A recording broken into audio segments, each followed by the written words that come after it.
Hey guys, Coach Alex here. I wanted to talk a little bit with you guys about our monthly challenges going on. This first month for the month of February is going to be our first extra credit challenge. We're going to hashtag CFH extra credit challenge to everything that we do whenever you guys post so that we can track your progress, okay? This first challenge is going to be to accumulate 2,000 double unders throughout the month of February. Now, we're already a couple of days into it, but if you break things down, it's about 100 double unders a day, 5 times a week. So if you haven't gotten started yet, you may need to do a couple extra in there to catch up. But that's our challenge. I guarantee you 5-10 minutes practicing a day. For those of you that are still working towards your first double unders, you will improve with that amount of time throughout the month, okay? So give it your best shot. I'm gonna talk a little bit about some tips and tricks as well as just the basics of the double under to help set you guys up for some success. All right, guys, let's talk about the basics of the double under, okay? First things first, we need to find a rope that fits you right. So you're gonna wanna grab a rope, step into it in the middle of the rope and pull the handles up evenly, put them against your body, okay? Ideally, what I wanna see is a handle height that's about chest height. Anywhere between the chest and the top of the armpit is fine if you already have your double unders. Quite honestly, if you don't yet, I prefer to see it down lower on the chest. A slightly shorter rope is gonna force you guys into good positioning, keeping those hands low and keeping them in the right spot, okay? As far as grip is concerned, a full grip, little too tense for me. I like to see it in the fingertips here, nice and relaxed. Remember, we gotta whip that rope, and just like elbows on a clean, the more tense we are, the less fluidly we can move, all right? As far as positioning is concerned, you guys can't see my feet right now, but feet are together, I'm nice and organized, I'm not overly tense, but you can think about it almost like a standing hollow body position. A little bit of tense belly right here, I'm drawing that rib cage down so that I stay nice and organized. The feet are gonna stay together.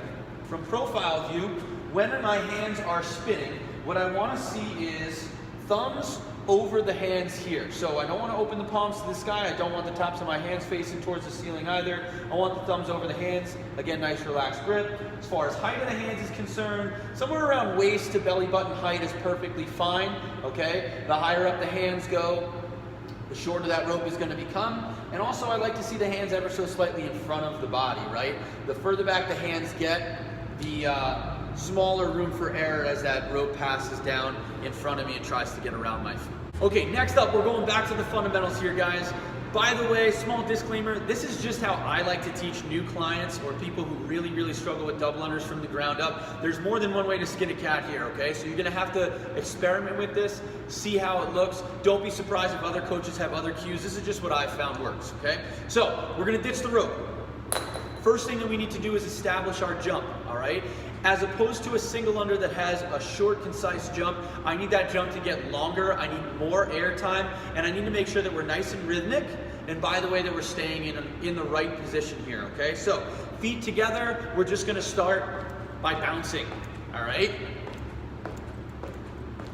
We wanna use our calf muscles, we wanna stay on the balls of our feet right there, and if you guys have any tape or maybe a chalk, mark, you can mark up the floor, do a little 5-minute EMOM to warm up your calves and warm up the body with just some jumps like this. Again, we want a nice tall jump, and we should be double checking that we can stay in the right position at every interval, okay? That's gonna help us stay organized when we eventually get a rope in our hands. Okay, next up are hip taps. You're gonna stay with that same jump. I'm gonna place my hands on my pockets right here, palms facing down. This is to mimic the rotation of the rope. At the top of your jump, I want you to audibly make 2 loud taps on your pockets there, okay? We're gonna match the jump with the rotation of the hands. Looks like this.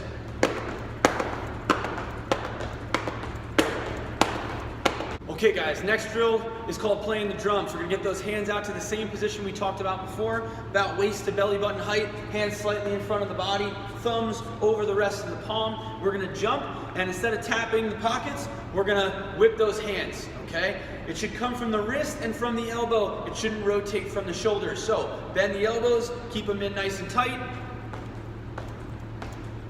At the top of every jump, we should be whipping our hands twice to simulate the rotation of that rope.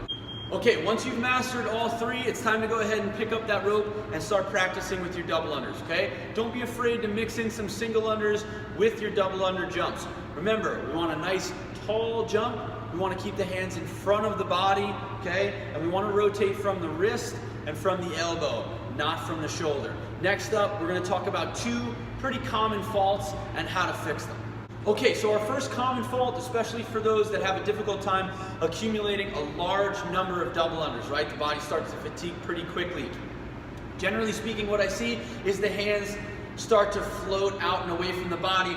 And of course, what that means is that the rope is gonna get shorter. Every inch your hands move out, that's an inch shorter that you're making that rope effectively, okay? So we need to train the body to keep those elbows in nice and tight to our trunk. What we're gonna do is, we're gonna grab something small.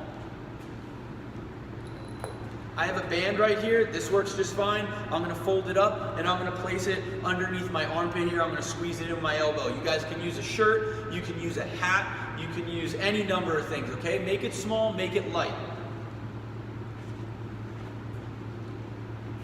From my position here, squeezing that in, it's gonna train me to keep my elbows in, and I'm gonna practice my double unders in small sets to start.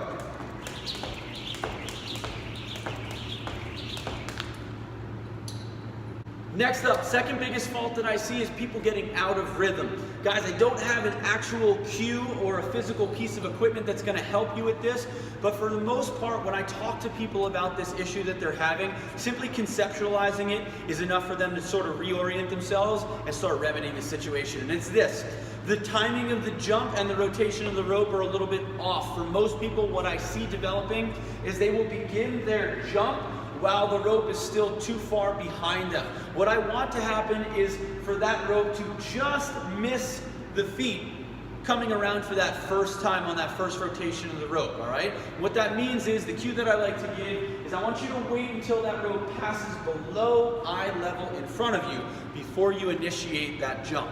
If we jump too early, we're wasting a ton of air time just waiting for that rope to get from behind us all the way around in front and then around for that first rotation.